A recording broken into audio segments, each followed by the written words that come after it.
하나님 지혜 수업을 통해서 풍성한 복을 주시기를 원하십니다. 성경에 보면 지혜 안에 우리가 누리는 모든 풍성한 복이 담겨 있습니다. 잠언 3장 13절에서 18절에 보시면 지혜를 얻은 자와 명철을 얻은 자는 복이 있나니 이는 지혜를 얻는 것이 은을 얻는 것보다 낫고 그 이익이 정금보다 나음이니라. 지혜는 진주보다 귀하니 내가 삼하는 모든 것으로 이에 비교할 수 없도다. 그의 오른손에는 장수가 있고 그의 왼손에는 부귀가 있나니 그 길은 즐거운 길이요 그의 지름길은 다 평강이니라. 지혜는 얻은 자에게 생명나무라. 지혜를 가진 자는 복되도다.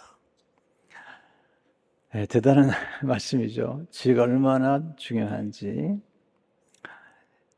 잠언은 지혜로 가득 차 있습니다. 근데 신약의 잠언은 야고보서인데 야고보서 보면 우리에게 세상의 지혜와 하늘의 지혜가 얼마나 차이가 있는지를 보여줍니다.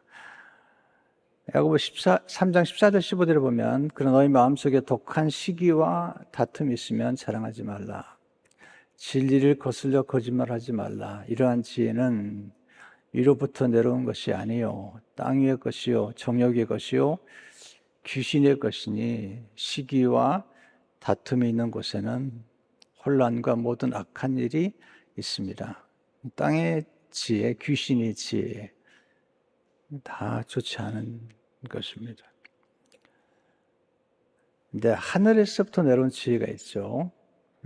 17절 18절에 보면 오직 이로부터 난 지혜는 첫째 성결하고 다음에 화평하고 관용하고 양순하며 긍휼과 선한 열매가 가득하고 편견과 거짓이 없나니 화평하게 하는 자들은 화평으로 심어 의의 열매를 거두느니라.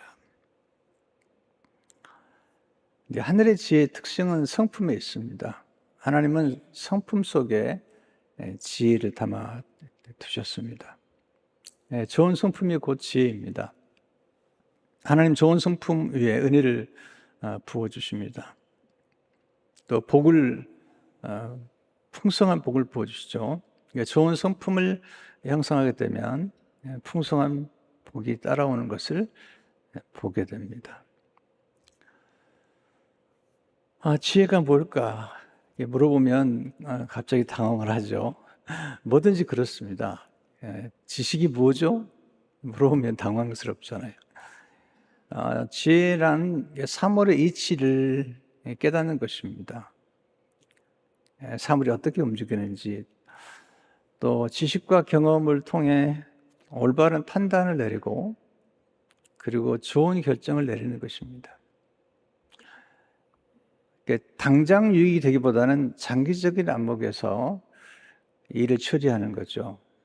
좀 속여가면서 돈을 벌려다는 나중에 반드시 화가 있습니다. 지금 조금 손해봐도 좀 멀리 내다보는 그런 지혜가 필요한 거죠. 성 프란시스가 한 번은 추운 겨울에 길을 가는데 한 사람이 쓰러져 있습니다. 같이 동행하는 사람이 그 쓰러진 사람을 그냥 지나치면서 이 추운 날에 나 혼자 가는 것도 힘든데 그리고 앞서갔습니다. 성 프란시스는 쓰러진 사람을 등에 업고 길을 가는 것입니다. 조금 길 가다 보니까 앞서갔던 친구가 죽었습니다. 동상, 추워서 죽은 거죠. 근데 성 프란시스는 살았습니다. 왜냐하면 그 추워 쓰러진 사람을 등에 업고 가는 중에 몸에 땀이 나고 그를 살리려다가 성 프란시스도 산 것입니다. 이걸 우린 지혜라고 말하는 겁니다. 당장 손해 보는 것 같지만 멀리 보면 자기도 살고 또 다른 사람도 사는 것을 보게 됩니다. 지혜하니까 떠오르는 이야기가 있는데요. 이렇게 차가 가다가 옛날에 육교가 있지 않습니까? 육교에 딱 걸린 겁니다. 큰 추럭이 가다가. 그러니까 사람들이 그 걸린 그 추럭을 끄집기 위해서 견인차가 와서 해도 안 되고 소방차가 와서도 안 되는데, 지나가던 어린아이가 뭐 하고 계시냐고. 지금 차가 육교에 걸려가지고 나오지 않는다고. 그랬더니 지나가는 말로, 타이어에 바람을 빼면 되는데. 타이어에 바람을 뺐더니 차가 빠지는 것입니다. 이건 뭐 공부를 많이 한다고 되는 것과는 다른 차원이죠. 힘을 빼니까 되는 거죠. 사막 길을 가다가 차가 모래밭에 이렇게 들어가면 바람을 뺀답니다. 바람을 조금 빼면 이렇게 나온답니다. 여러분 좀 바람을 빼십시오. 힘을 빼는 게 지혜입니다. 힘이 너무 들어가면 매사가 안 좋습니다. 운동하는 사람도 오늘 힘이 너무 들어가는데 어깨, 이건 이제 문제가 있죠. 음악하는 사람도 마찬가지고 사는데 모든 게 힘을 빼는 게 지혜입니다.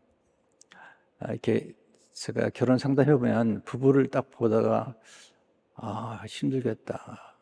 왜냐면 눈에 너무 힘이 들어가요. 그러면 그런 집안은 불행합니다. 눈에 힘이 좀 빠져야 되는데 매처럼 날카로운 눈은 가정은 행복하지 않습니다. 비둘기처럼 약간 멍충해 보이는 그런 눈이 있어야지 그냥 넘어가는 게 많아서 행복한 것입니다. 제가 지혜를 먼저 얘기할까 지식을 먼저 얘기할까, 이건 참 어려운 겁니다. 계란이 먼저인가 아니면 닭이 먼저인가 똑똑한데, 그렇지만 먼저 지혜를 선택했습니다. 다음 시간에 지식을 나누겠고요. 그 이유는 첫째로 하나님을 경외하는 것이 지혜의 근본이기 때문입니다. 지혜는 근본을 살피는 것입니다. 원천을 살피는 것입니다. 지혜의 근본은 하나님을 경외하는 데 있습니다. 잠언 9장 10절을 보게 되면 여호와를 경외하는 것이 지혜의 근본이요 거룩하신 자를 아는 것이 명철이니라. 하나님을 경외한다는 것은 무서워하는 것이 아니라요, 하나님을 존중하면서 어려워하는 거예요. 약간 역설적인 표현이 시편 2편 11절에 나오는데요. 여호와를 경외함으로 섬기고 떨며 즐거워할지어다. 네, 섬기고 떨면서도 즐거워하는 것. 자, 우리가 어떤 사람을 정말 존귀 여긴다면 그분을 함부로 대하면 안 되겠죠. 경계를 넘어서 말을 함부로 하거나 그러면 그 상대방을 존중하는 게 아닙니다. 내가 누군가를 정말 존중한다면 가까이 가면서도 경계를 지킬 줄 알아야 됩니다. 말을 함부로 하거나 그것은 절대로 상대방을 사랑하는 게 아니죠. 절대란 말이 좀 이상하지만 조심할 필요가 있습니다. 하나님을 경외하는 사람 특징은 말씀을 존귀 여깁니다. 이사야 60장 2절을 보면 나 여호와가 말하노라 내 손이 이 모든 것을 지었으므로 그들이 생겼느니라. 무릇 마음이 가난하고 심령이 통회하여 내 말을 듣고 떠는 자 그 사람은 내가 돌보려니와. 하나님 말씀을 듣고 떠날 수 있는 사람, 하나님 말씀을 그렇게 무겁게 여기는 사람을 사랑하시죠. 성경에 보면 하나님을 경외하는 자에게 무한한 축복을 약속하셨어요. 그걸 제가 다 나눌 수가 없죠. 시편 33편 9절을 보게 되면 너희 성도를 여호와를 경외하라. 그를 경외하는 자에게는 부족함이 없다. 그렇게 말씀을 하고 있습니다. 모든 축복이 사실은 여호와를 경외함에 있어요. 잠언 22장 4절에 보게 되면 겸손과 여호와를 경외함의 보상은 재물과 영광과 생명이라. 이 겸손이라는 게 성품이거든요. 지혜인데 교만하면 재물도 영광도 생명도 잘 지키지 못해요. 여러분 아시잖아요, 살아보면. 그런데 겸손하고 하나님을 경외하는 사람들은 재물도 따르고 영광도 따르고 생명도 따라오고 그것도 보존이 됩니다. 그래서 여호와를 경외하는 것이 중요한 것입니다. 또 하나님의 복을 받았던 사람들의 특징을 보면 하나님을 경외했습니다. 아브라함이 하나님을 경외했어요. 이삭을 바칠 때 창세기 22장 12절을 보니까 하나님 말씀하시죠. 아브라함, 내가 내 아들 내 덕사까지도 내게 아끼지 아니하였으니 내가 이제야 내가 하나님을 경외하는 줄을 아노라. 아브라함이 하나님을 경외했죠. 요셉도 하나님을 경외했습니다. 창세기 42장 18절을 보니까 요셉이 그들에게 이럴 때 나는 하나님을 경외하노니. 참 그런 하나님 경외했습니다. 다윗도 하나님 경외했죠. 10편 34편 11절을 보게 되면 너희 자녀들아 와서 내 말을 들으라. 내가 여호와를 경외하는 법을 너희에게 가르치다. 다윗은 하나님을 경외할 뿐 아니라 그 자녀들에게 그리고 백성들에게 여호와를 경외하는 것을 가르쳐 주었습니다. 두 번째, 하나님은 성령님을 통해서 지혜를 부어주십니다. 이사야 11장 2절에 보면 그의 위에 여호와의 영 곧 지혜와 총명의 영이요 모략과 재능의 영이요 지식과 여호와를 경외하는 영이 강림하시니. 정말 성령님 안에 모든 게 담겨 있어요. 지혜, 총명, 모략, 재능, 지식, 여호와를 경외하는 모든 것이 담겨 있습니다. 우리가 그 지혜가 뭔가를 배우려면 지혜로운 사람을 만나면 됩니다. 세 사람을 소개하고 싶어요. 첫째, 요셉은 성령 충만을 통해 지혜의 사람이 되었습니다. 요셉이 바로의 꿈을 해석해주고 그 당시에 7년 흉년의 문제를 해결해 줍니다. 지혜는 문제를 해결해 주는데 그때 바로가 그 요셉을 보면서 그렇게 얘기해요. 창세기 41장 38절 39절을 보게 되면 바로가 그 신하들에게 이르되 이와 같이 하나님의 영에 감동된 사람을 우리가 어찌 찾을 수 있으려 하고 요셉에게 이르되 하나님이 이 모든 것을 내게 보이셨으니 너와 같이 명철하고 지혜 있는 자가 없도다. 저는 요셉의 생애를 오랫동안 연구했습니다. 요셉에게 배우는 지혜가 뭘까요? 지혜는 하나님의 꿈을 꾸는 것입니다. 꿈, 목표 정말 중요합니다. 지혜는 유연함이 있습니다. 유연함. 지혜는 적응력이 있습니다. 적응 능력이죠. 애굽의 종으로 팔려갔는데 너무 유연한 거예요. 너무 적응을 잘하는 것입니다. 상황의 대처를 잘하는 겁니다. 지혜는 맡겨진 일과 주어진 일에 최선을 다하는 겁니다. 형제들 원망할 시간이 없어요. 주어진 일에 최선을 다합니다. 또 지혜는 머무는 곳에서 꽃을 피우고 열매를 맺는 것입니다. 요셉은 가는 곳마다 최선을 다해요. 감옥에서도 최선을 다하고 국무총리가 되어서 최선을 다하고 또한 그가 정말 지혜로운 건 겸손이죠. 지혜는 자신의 위치를 알고 지키는 겸손에 있습니다. 지혜는 경계를 알고 경계를 잘 지키는 데 있습니다. 요셉이 이제 보디발의 아내 유혹을 받잖아요. 근데 거기서 보디발의 유혹을 물리친 것은 보디발이 정해준 경계를 지킨 거예요. 이제 경계 수업에서도 자세히 얘기하겠습니다만 창세기 39장 9절을 보게 되면 주인이 아무것도 내게 금하지 아니하셔도 금한 것은 당신뿐이니 당신은 그의 아내임이라. 경계를 정해준 거죠. 모든 걸 다 내게 맡기는데 내 아내만큼은 아니다 라고 경계를 주어줍니다. 이 경계를 알고 지키는 사람이 정말 지혜로운 거예요. 또한 지혜는 문제를 해결하는 능력입니다. 7년 흉년의 문제를 해결했잖아요. 어떻게 했죠? 지혜는 미래를 대비하는 것입니다. 지혜는 미래를 위해서 저축하는 것입니다. 요셉이 7년 동안 5분의 1씩을 저축하잖아요. 지혜는 문제의 핵심을 간파하는 통찰력이죠. 문제를 알고 문제를 해결하는 거죠. 문제만 말하면 안 돼요. 저는 목회하면서 제게 와서 문제만 얘기하는 분들 많이 봤어요. 문제만 얘기하는 분들은 지혜로운 사람도 아니고 지도자도 아닙니다. 문제를 알고 해결책을 가져와야지 지혜로운 사람이고 지도자입니다. 문제를 봤으면 책임을 져야죠. 문제 얘기하는 건 누구나 하는 겁니다. 지도자는 모름지기 책임을 지는 사람이고 문제를 해결하는 사람이죠. 지혜는 문제 해결을 위해서 어떤 사람을 세워야 할 것인가를 아는 것이 중요하죠. 사람을 세우는 것 중요한 것입니다. 창세기 41장 33절 35절이면 예지 바로께서는 명철하고 지혜 있는 사람을 택하여 애굽 땅을 다스리게 하시고 바로께서는 또 이같이 행하사 나라 안에 감독관들을 두어 그 7해 풍년에 애굽 땅의 5분의 1을 거두되 그들로 장차올 풍년에 모든 곡물을 거두고 그 곡물을 바로의 손에 돌려 양식을 위하여 각 성읍에 쌓아두게 하소서. 그러니까 적합한 사람을 선택해서 세우는 것, 이건 정말 중요한 것입니다. 지혜는 용서에 있습니다. 형제들이 그를 힘들게 했는데 용서하잖아요. 지혜는 축복을 통해 사명을 완수하는 것입니다. 하나님의 제일 싫어하는 기분 좋았어요? 축복을 가지고 죄 짓는 거예요.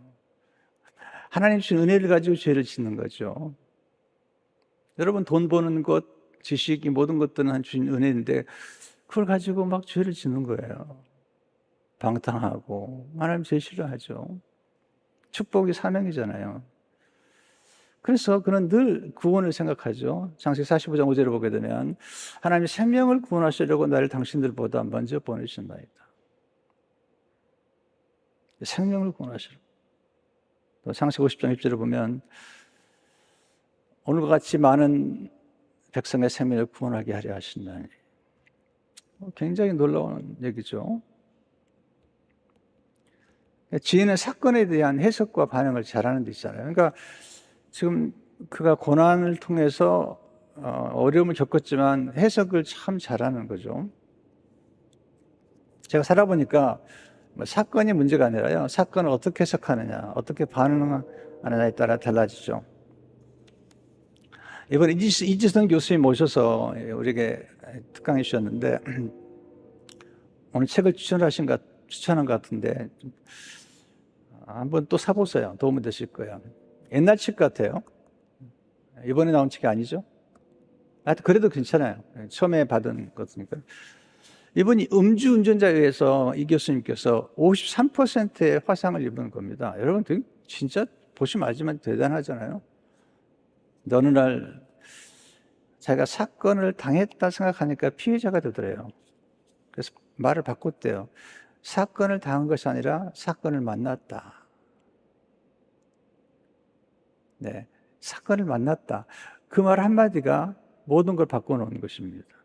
해석을 하게 된 거죠. 두 번째, 다윗은 성령 충만을 통해서 지혜의 사람이 되었습니다. 사무엘이 와서 기름을 부을 때 그에게 성령이 임하잖아요. 성령이 충만했다. 사무엘상 16, 13절을 보게 되면 사무엘이 기름 뿔병을 가져다가 그 형제 중에서 그에게 부었더니 이날 이후로 다윗이 여호와의 영에게 크게 감동되니라. 그럼 정말 성령 충만 받아야 되고요. 우리 자녀들이 성령 충만하고 목회자들이 성령 충만해야지, 이것보다 중요한 게 없는 것 같아요. 근데 성령 충만하기 때문에 그 열매가 있는데 3말씀 18장 5절에 보면 다윗은 사울이 보내는 곳마다 가서 지혜롭게 행하며 사울이 그를 군대의 장으로 삼았더니 온 백성이 합당히 여겼고 사울의 신하들도 합당히 여겼더라. 그럼 지도자들에게 제일 중요한 지혜잖아요.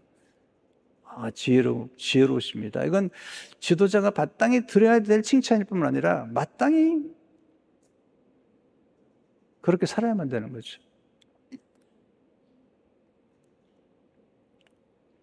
18장 14절 보면 다윗이 그의 모든 일을 지혜롭게 하니라 여호와께서 그와 함께 계시니, 하나님 함께 하시기 때문에 그는 지혜로웠던 사람이죠. 다윗은 하나님을 경외했고 하나님의 이름을 경외하고 하나님의 이름의 능력을 알았기 때문에 그는 골리앗 장군과 싸울 때도 하나님의 이름으로 나아갔잖아요. 그러면 지혜는 작은 일에 충성하는 것입니다. 아버지의 양새끼 한 마리를 지키기 위해서 그런 목숨을 걸었습니다. 사람들은 되게 작은 걸 소홀히 여기는 것 같아요. 또 지혜는 일터의 현장에서 최선을 다하는 것입니다. 다윗은 언제 선택하셨죠? 그 아버지의 양새끼를 지킬 때, 네, 심부름한 걸 보고 선택하신 거죠. 여러분 직장에서, 여러분의 교회, 섬기는 교회 현장에서 어떻게 섬기는가 중요한 거죠. 직장에서 좀 잘하셔도 돼요. 최선을 다하시고, 작은 일에 충성하시고.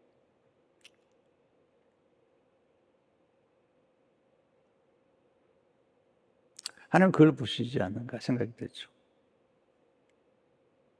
또한 지혜는 잘못된 것을 깨달았을 때 돌이킬 줄 아는 것입니다. 다윗이 보면 참 진짜 대단한 사람인데 그의 생애도 오점이 있죠. 밧세바를 범하고 우리아를 죽이잖아요. 하나님께서 책망하십니다.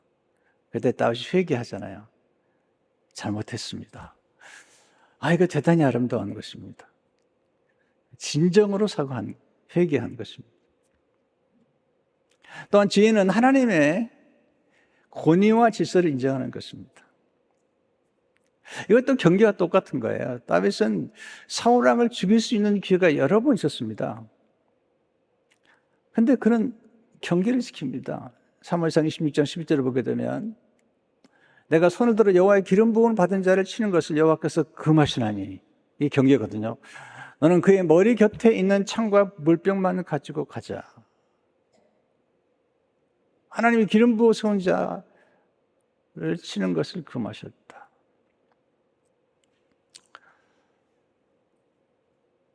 지혜는 하나님이 정해 주신 경계와 질서를 지키는 것입니다. 또한 지혜는 하나님의 때를 기다릴 줄 아는 것입니다. 여호수아도 40년을, 모세도 40년을 기다리잖아요. 다윗도 한 13년을 기다리는데 유다 왕이 돼가지고도 또 기다려요. 7년 반을요. 대단한 사람이죠. 서두르지 않습니다. 조급한 건 지혜가 아닙니다. 기다리면서 준비하고 하나님의 뜻만 아니라 때를 분별할 줄 아는 것이 지혜입니다. 또한 지혜는 하나님의 말씀을 묵상하는 것입니다. 사울 왕은 하나님의 말씀을 버렸어요. 하나님 그를 버리신 거죠. 사무엘상 15장 20절을 보게 되면 왕이 여호와의 말씀을 버렸으므로 여호와께서 왕을 버려 이스라엘 왕이 되지 못하게 하셨습니다.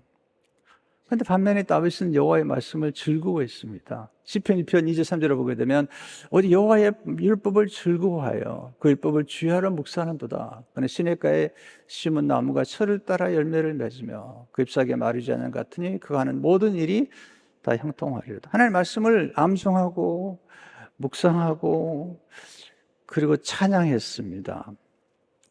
시편 19편 7절 8절에 보면 여호와의 율법은 완전하여 영혼을 소성시키며 여호와의 증거는 확실하여 우둔한 자를 지롭게 하며 여호와의 교훈은 정직하여 마음을 기쁘게 하고 여호와의 계명은 순결하여 눈을 밝게 하시도다. 놀라워서. 왜냐하면 하나님을 찬양하는 거예요. 왜? 하나님의 말씀이 하나님이 곧 하나님의 말씀과 똑같은 거죠.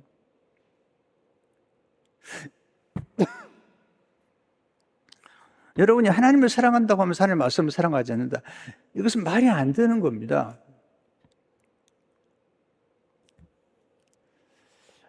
여러분 저를 사랑하십니까? 제 책 좀 봐주세요. 목사님 사랑한다 그러면서 책 한 권도 안 샀다. 이건 좀 문제가 있는 거 아닙니까? 괜찮습니다. 제 책이 안 사도 괜찮지만 여러분이 하나님의 말씀을 읽고 사랑하는 것은 하나님을 사랑하는 것과 똑같은 거예요. 그러니까 하나님과 동행한다는 것은 하나님의 말씀과 동행하는 것입니다. 세 번째 여호수아는 성령 충만을 통해서 지혜의 사람이 되었습니다. 신명기 3장 9절을 보게 되면 모세가 눈의 아들 여호수아에게 안수하였으므로 그에게 지혜의 영이 충만하니 이스라엘 자손 여호와께서 모세에게 명령하신 대로 여호수아의 말을 순종하였더라. 지혜의 영이 임했어요. 그러니까 백성들이 순종하는 걸 보게 됩니다.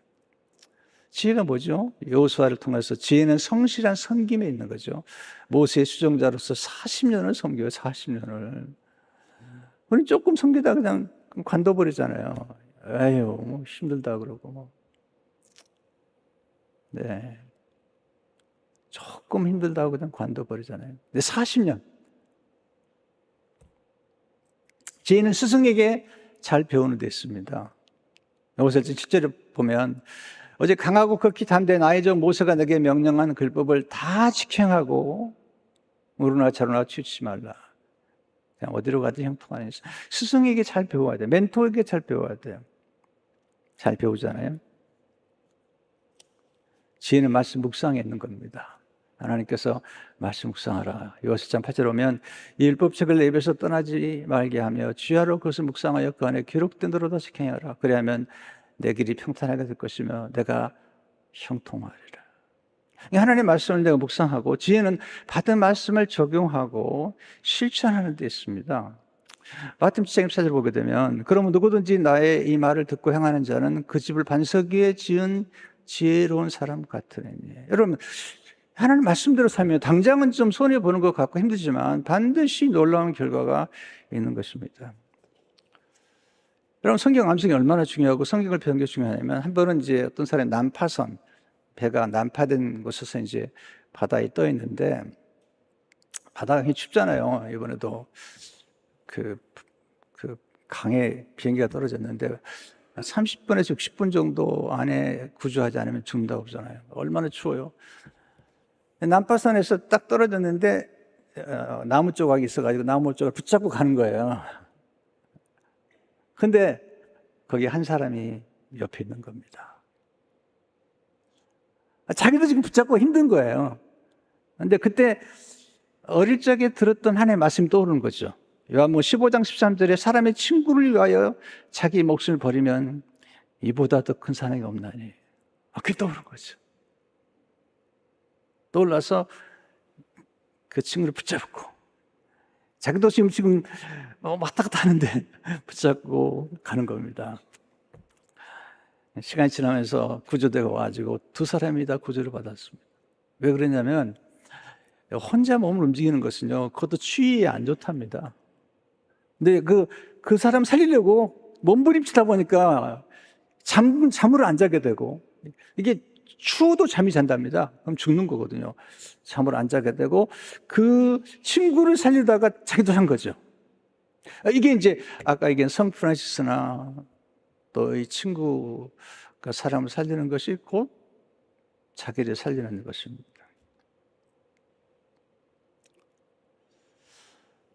우린 지혜 그러면 좀 얄팍한 생각을 많이 하잖아요. 세상의 꾀가 지혜가 아닙니다.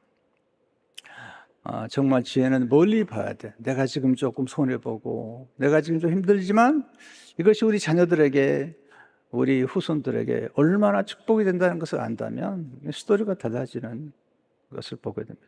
자, 지혜를 얻는 구체적인 방법을 배우십시오. 첫째, 하나님 구하는 자에게 지혜를 주십니다. 야고보 1장 5절에 보면 너 중에 누구든 지혜가 부족하거든 모든 사람에게 구해 주시고 있지 않는 하나님께 구하라. 그러면 주시리라. 이게 겸손한 거거든요. 저는 부족합니다. 저는 늘 부족해서 하나님께 세 가지를 구해요. 저 연약하거든요. 부족해서 하나님 내게 은혜를 주십시오. 둘째는 내게 지혜를 주십시오. 셋째는 제게 능력을 주십시오. 이 세 가지 밤낮 기도해요. 늘 연약하니까, 늘 부족하니까. 뭐 지혜가 필요한, 지혜는 분별력입니다. 분별력이 있어야지 선택도 잘하고 결정도 잘하고 무슨 말을 할지, 누구에게 말할지, 어떤 말을 할지. 둘째는 하나님 말씀을 묵상하는 자에게 지혜를 주시는 거예요. 시편 119편 98절 100절에 보면 주의 계명이 항상 나와 함께하므로 그것이 나의 원수보다 지혜롭게 하나이다. 내가 주의 증거를 묵상함으로 나 명철함이 나 모든 스승보다 승하니이다. 묵상하려면 암송을 먼저 해야 돼요. 그래야지 묵상이 되죠. 그러면 깨달아집니다. 지혜는 깨달음입니다. 깨달으면 열리는 거예요. 깨달으면 자신이 찾아온 사건과 하나님의 섭리가 연결되는 걸, 이거구나. 깨달을 때 치유와 회복의 능력이 임하는 것입니다. 여러분, 구약의 잠언, 시편, 잠언, 욥기, 전도서, 아가서 뿐만 아니라 성경 전체가 지혜서, 신약성경에는 산상수훈, 잠언, 아니라 하는 야고보서, 여러분 굉장히 놀라요. 네. 공부를 잘하는 지혜도 담겨 있죠. 결혼생활, 소통하는 지혜, 물질 얻는 지혜, 여러분 다 있어, 다 있어. 우리가 성경을 깊이 탐구하지 않아서 그래요. 그리고 그 말씀에 순종하지 않아서 그래요. 하나님의 지혜가 임하면 깊은 것도 통달하는 거예요. 고린도서 2장 10절에 보니까 성령은 모든 것 곧 하나님의 깊은 것까지도 통달하시느니라. 세 번째, 하나님 지혜로운 자와 동행할 때 지혜를 주십니다. 정말 이거 중요한. 잠언 14장 20절을 보게 되면 지혜로운 자와 동행하면 지혜롭고 미련한 자와 사귀면 해를 받느니라. 여러분, 지혜로운 사람과 가까이 하시고요, 지혜로운 사람이 쓴 책과 가까이 하셔야 됩니다. 왜? 지혜로운 사람이 쓴 책 속엔 지혜가 넘쳐나는 거예요. 책 속에 지혜가 있고 책 속에 길이 있는 것입니다. 오늘 소개한 두 권의 책, 놀라운 책이죠. 폴 트리니의 인생의 사계에서 제가 자주 방문한 책이에요. 너무너무 좋은 책이에요. 네. 이선 교수님의 책도 대단하죠. 왜냐하면 고난을 이겨낸 사람들의 책은요, 그냥 쓴 책이 아닙니다. 여기서 완전히 자기 삶의 고난을 통해서 겪어낸 생존 능력뿐만 아니라 거기서부터 더 놀라운 결과를 만들어냈잖아요. 해석 능력이 탁월해요. 멘탈에 얼마나 강한지 몰라요. 그러니까 읽을 때마다 영감을 받는 것입니다. 저는 어려움을 겪으면요, 저보다 더 어려운 사람을 생각하고 책을 읽어요. 내가 인생에 관계 어려움이 많았거든요. 근데 그럴 때마다 요셉을 생각했습니다. 요셉은 형제들이 팔았는데, 예수님도 친족이 팔았는데, 네, 가인을 죽인 것도, 가인이 아니지, 아벨을 죽인 것도 가인인데, 그러면서 그냥 넘어가요. 넘어간다니까, 그냥. 그걸, 이런 일이 다 있나 말이지. 그렇게 생각하면 힘들어요. 근데, 당연하지, 뭐. 예수님 제자들이 예수님 배반하는데. 그렇잖아요? 그러니까 우리가 살아가면서 성경을 제대로 보면요, 웬만한 문제는 다 넘어가는 거예요. 뭐, 그럴 수 있지. 네, 그럴 수 있지. 저도 소송을 당했잖아요. 읽어보니까 예수님도 소송을 당했더라고. 베드로도 소송을 당하고. 뭐, 그럴 수 있지. 그러니까 짐이 가벼워지는 것입니다. 네 번째, 하나님은 우리가 지혜를 전수할 때 더욱 지혜롭게 하시는 거예요. 지혜를 나눠줘야 돼요. 고린도서 2장 18절에 우리가 글을 전파하여 각 사람을 권하고 모든 지혜로 각 사람을 가르치면 각 사람을 그리스도 안에서 완전한 자로 세우리라. 성숙한 사람으로 지혜를 나눠줘야 돼요. 좋은 걸 가지고 있어 혼자만 있으면 안 돼요. 돈 있습니까? 돈 나눠주세요. 지식이 있습니까? 지혜를 나눠주세요. 지혜가 있습니까? 지혜를 나눠주세요. 이게 너무 중요한 겁니다. 다섯째, 제 원천이신 하나님께 머물 때 지혜를 공급받게 됩니다. 다섯 번째, 지혜 원천이신 하나님께 머물 때 지혜를 공급받게 됩니다. 지혜란 나무를 사는 것보다 나무를 심고 키울 수 있는 산을 사는 것입니다. 정말 기가 막힌 말이다. 기가 안 막혀요? 나는 기가 막혀버렸는데. 하림이라는 회사가 있습니다. 닭고기 하면. 거긴 뭐 조류 독감이라도 걱정을 안 합니다. 왜냐하면 이분은 사료를 사오는 게 아니라 사료를 심고 거두는 땅을 사버려요. 다른 나라에 가가지고. 동남아시아 가서 땅을 사버려요, 땅을. 거기서 사료를 만들어 스스로. 그리고 닭이 많이 나오면 냉동에 넣어놓는 거예요. 그러다가 조류독감이 되면 착 펼치는 거예요. 그러니까 계속 잘 될 수밖에 없잖아요. 왜냐하면 가서 그 사료 사오다가 큰일 나잖아요. 근데 사료 땅이 있어가지고 키워버리는 거죠. 지혜란 자녀에게 물고기 한 마리를 주는 것보다 물고기 잡는 법을 가르쳐 주는 것입니다. 이게 탈무드에 나온 지혜입니다. 제가 좋아하는 말, 지혜란 물을 구하기보다 샘을 구하는 겁니다. 이야, 샘이 있으면 계속 물을 마시는 거죠. 그래서 에레미야 10장에 보면 이는 생수의 근원이시죠. 하나님은 생수의 근원이 되시는 거예요. 고린도서 3절 보세요. 그 안에 지혜와 지식이 모든 예수님의 늘 안에 거하세요. 그러면 그 속에 예수님의 성결, 예수님의 순종, 예수님의 온유, 이게 다 지혜가 담겨 있는 거예요. 예수님 속에 창조와 구속의 지혜가 담겨 있는 겁니다. 여러분, 지혜는 나침반과 같아요. 우리의 길을 인도하고 방향을 지시하는 거예요. 지혜는 다리와 같아요. 하나님과 사람 사이를 연결시켜주는 거예요. 어느 사람은 다리를 다 불태워버려요. 관계를 다 불태워버려요. 다. 어느 사람은 다리를 놓습니다. 이거 원래 제사장이란 말의 뜻이죠. 지혜는 등대 같아요. 폭풍 속에서도 길을 인도해 주는 거예요. 우리 인생에 폭풍을 만나도 지혜는 브레이크 같아요. 잘못된 길로 갈 때 브레이크를 잡아야 돼. 안 돼! 노! 이게 요셉이잖아요. 노! 이게 지혜입니다. 브레이크를 걸어야 돼, 브레이크를. 지혜는 뿌리와 같아요.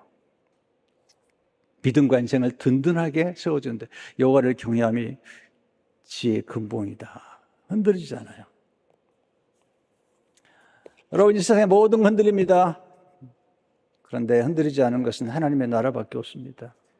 하나님밖에 없습니다. 여러분, 진짜 지혜로우시기를 주의 이름으로 축원합니다.